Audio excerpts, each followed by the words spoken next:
Weak side to Giannis. Connaughton catch and shoot three. Halfway down and out.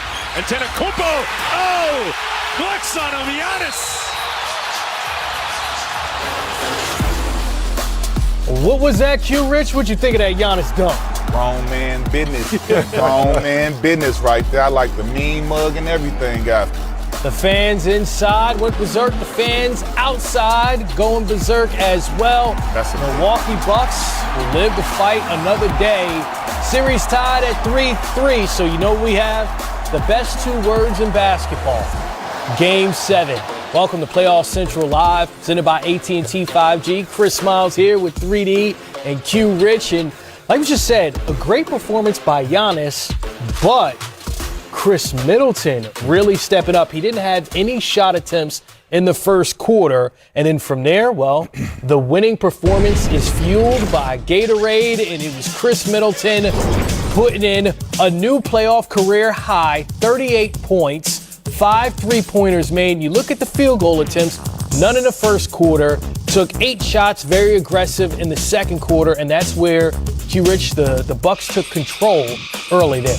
Now, this was an efficient game. Like 16 shots to get 38 points. That's getting it done in a major way right there. And then like you said, didn't even shoot in the first quarter. Chris Middleton, he brought his work hat tonight. He went to work.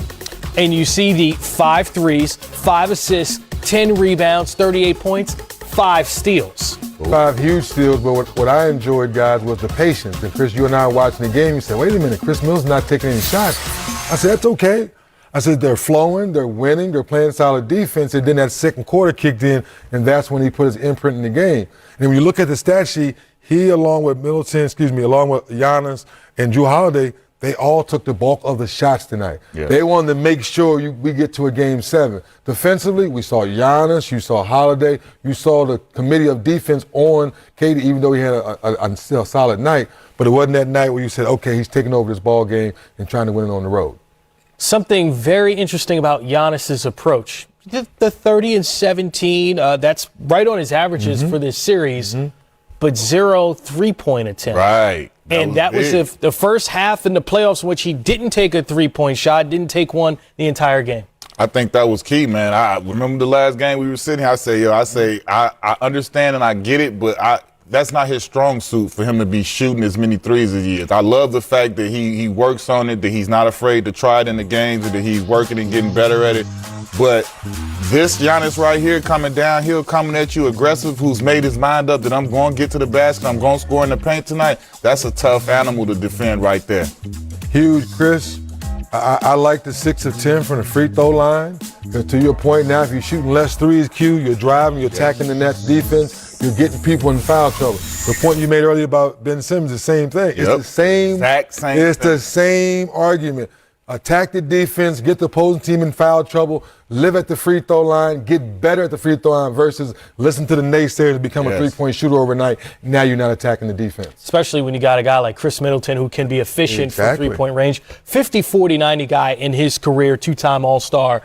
But speaking of accolades, James Harden and Kevin Durant, I mean, 2 superstars in the league, as you will, both played 40 minutes 3D and coming off of 48 minutes. 46 minutes, 2 guys who have dealt with injuries.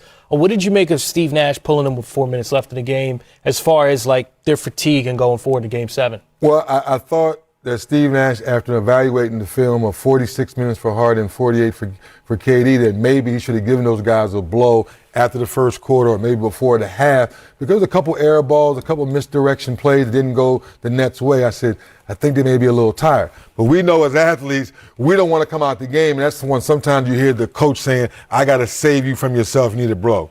I would agree with that. I mean, those guys played 40 minutes apiece tonight after, like you said, 48, 46 respectively, and coming out at the end, I agree with 3D that it could have been, they should have kind of planned for a couple more breaks, knowing that they came off of those type of heavy minute games. And just coming into this game, I felt like it was a couple times where they were down 13, 14, where they wanted to try and make a push, but I felt like you still could have gave them a little blow here and there.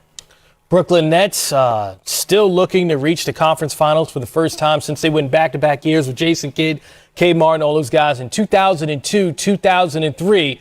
Let's listen to Steve Nash as they prepare for Game 7.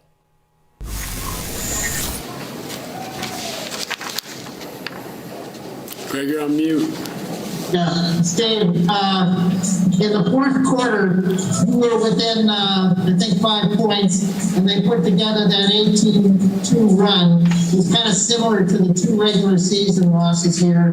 How much did the kind of one-dimensional offense at that point feed into that breakdown? Yeah, I definitely think it was a part of it. We weren't well tonight offensively. Out of rhythm, out of sync. We definitely didn't play the way we wanted to play, the way we planned to play, and I would say that for the entire game. We had a couple stretches where we played okay, but really didn't play the way we wanted to play offensively. Defensively, we weren't great either, but not a disaster. But just not a great game from us. We just didn't have our best stuff tonight, and we got a Game 7 on our home floor. Ryan Lewis with the New York Post. Hey, Steve, obviously you were in contact in the fourth quarter, but considering you knew how desperate this team was going to be, facing elimination at home, I mean, in your mind, do you feel you kind of gave this one away really early from the start, giving them that big lead? Well, it didn't hurt to have a tough start, for sure. It's a common theme here. We've given up tough starts. We've clawed back in, but haven't, had enough. And frankly, haven't played well here. You can point to a lot of things, and we definitely have a lot to clean up. And it was one of those nights where you could just tell we didn't quite have our fastball. So, but that's what this is all about: is persevering, is finding ways to come back and bounce back, and that's why we were able to push through and finish second in the East, so that we'd have Game 7 on our home floor. Milwauke Andrews with ESPN. Hey, Steve, I have 2 for you. First, I'm just wondering if immediate thoughts on potentially how to slow Chris Middleton in Game 7. I know you didn't watch film yet, but... Yeah. I mean, obviously, we kind of let him out of the bag tonight. We just got to play better. I mean, we put him on the line when we didn't need to. We gave up a couple open shots in transition and in on offensive rebounds, things like that get someone going. So, we got to take away some of those situations and just play a little better, a little harder, a little more concentration. And if we add it all up, I think we can do a better job.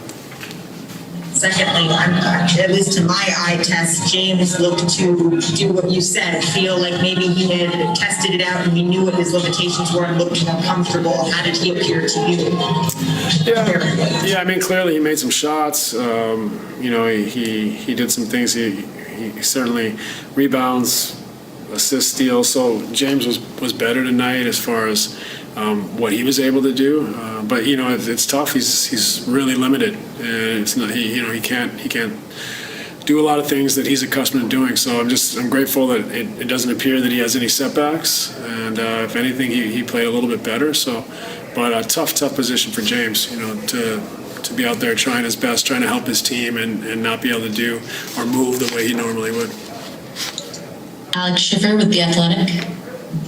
Hey, Steve, I have 2 as well. It seemed like there were multiple times during the game where you guys would get within striking distance, making 2 possessions, 5 points or so, and then they would go on that big lead, as Greg said.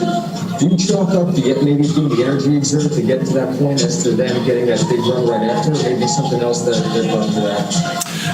I would say that's fair. We didn't look like we had